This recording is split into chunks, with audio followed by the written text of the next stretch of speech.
I ask you to imagine a young girl of about 11 years walking in these present times on the site of a sugar plantation and not understanding its historical significance.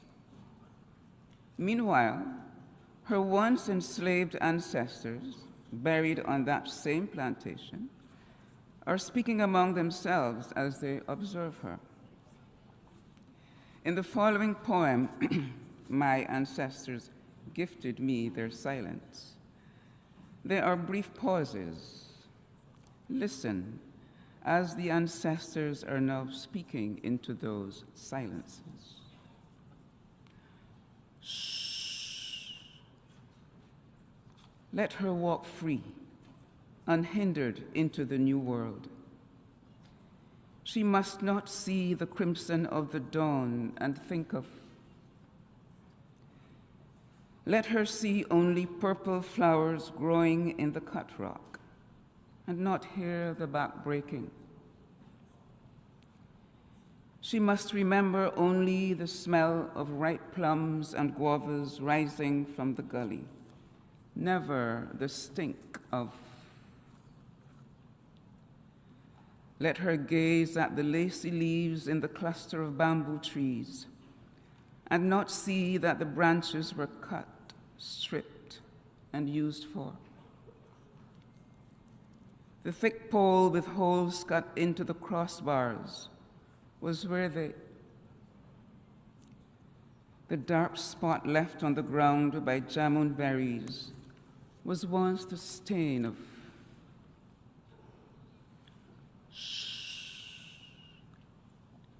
She's walking west of the great house, next to what she knows only as the yard.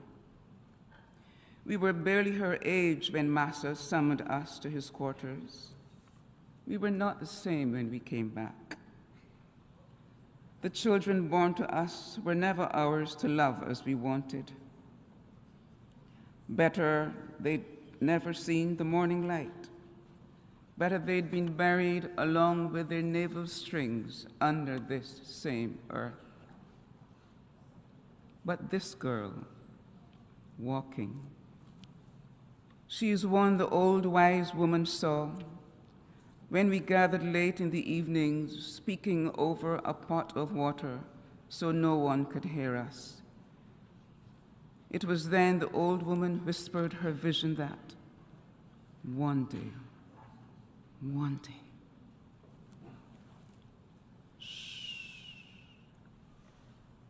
let the girl child think it's only birds, crickets, grasshoppers. The wind is slipping through the cuscus that she hears.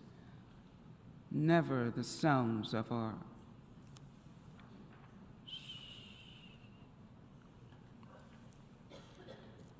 Oh, my ancestors, so late for me to unwrap layer by layer this gift of your silence. But today I place my birth call over my eyes so I may see, and I weep for the bones I find here, the solitary cowrie shell, a broken comb, shreds of the Osnaburg that roughened your once smooth ebony skin, gave no ease to your torn flesh. I shed these tears from my oblivion, false buffer of empire that shrouded my hearing, veiled my sight, turned me, bastard child, away from my true mother. Now I unwrap the love you forced into silence, like a hedge to protect me, until the time would come for safer passage. What can I give you in return in these late years, this late awakening? The pledge of my voice, my words, the rest of this walking. My next poem attempts to express the feelings of an enslaved mother who knows that her child could be sold at any time. The name Odifo means survivor, although that survival may come sometime in the future. The title of the poem is Hard Love.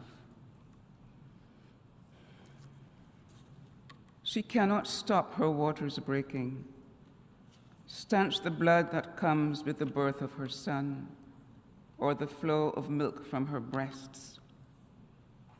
She holds him in her arms and feels the spirits of his fathers hover near. He is Odifo, Odifo, that is his name. She breathes the baby's name into his ear, into his spirit, so he may not forget. But even now she knows what cannot be. She must not fetter her son with tenderness. So as he grows, she flexes his feet and ankles to bear the weight of ball and chain, rubs her calloused hands down the soft skin of his back to ready him for whippings that will come. She lets the weight of her arms fall heavy on his neck as she hugs him. A yoke may be the collar he will wear. Some evenings she stands him near the cooking fire.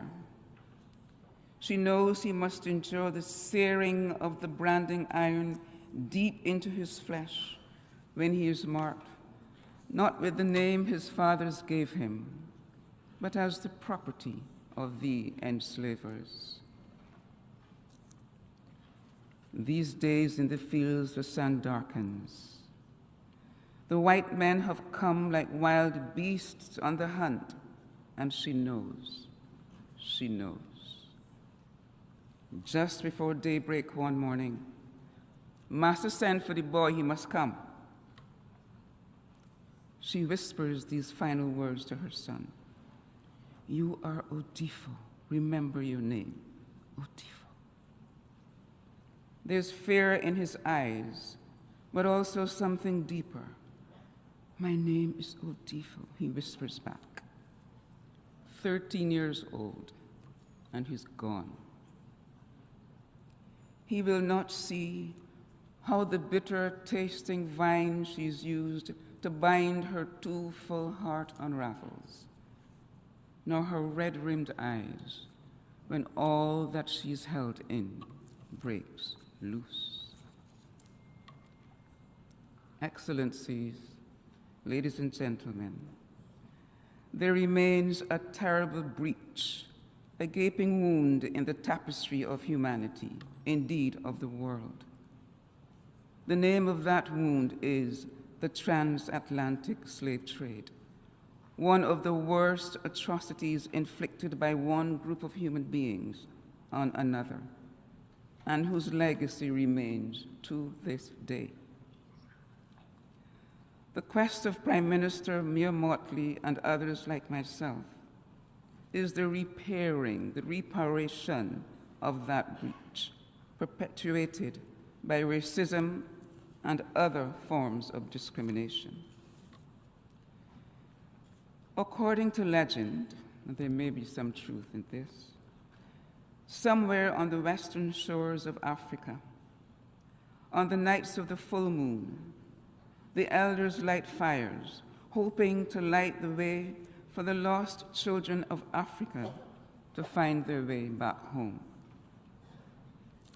Members of the United Nations General Assembly, your very name implies commitment through your peace initiatives and humanitarian policies to igniting the fires of conscience, empathy, unity, and equity, so that home for all races and ethnicities is a place of belonging, of dignity, and no people are made to feel as if they are unwelcome strangers on this earth.